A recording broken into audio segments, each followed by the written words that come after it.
Apa artinya merdeka belajar untuk siswa?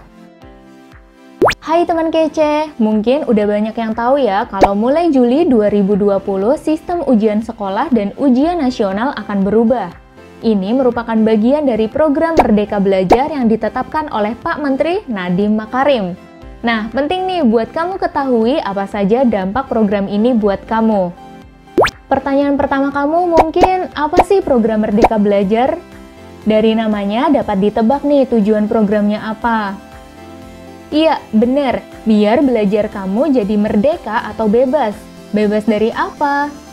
Ternyata salah satu tujuannya program ini adalah membebaskan belajar kamu dari sistem kejar target nilai. Supaya kamu enjoy belajar, bukan belajar supaya kamu lulus atau rankingnya tinggi. Seneng dong kalau beneran belajarnya bisa jadi enjoy, gak usah dipaksa dan stres ngejar nilai. Caranya gimana tuh supaya bisa berubah seperti itu? Simak nih 5 dampak dari program Merdeka Belajar ke kamu.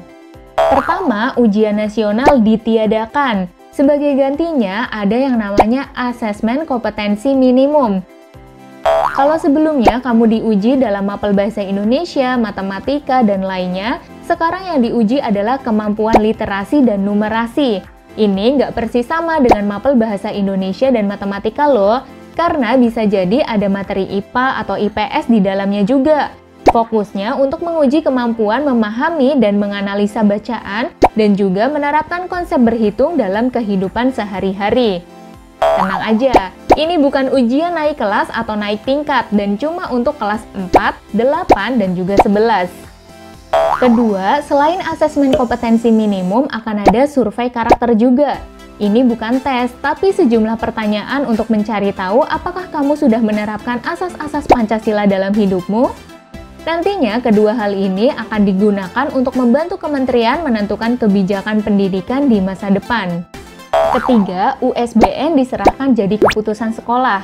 Artinya, sekolahmu dibebaskan untuk mengikuti kurikulum sesuai kebijakan sendiri. Jadi, nilaimu nggak melulu dari tes tertulis seperti sebelumnya, tapi juga bisa diambil dari tugas pribadi atau kelompok. Tugasnya bisa berupa karya tulis, portofolio, dan lainnya. Keempat, belajarmu jadi ada yang di luar kelas. Bukan cuma di dalam kelas seperti sebelumnya.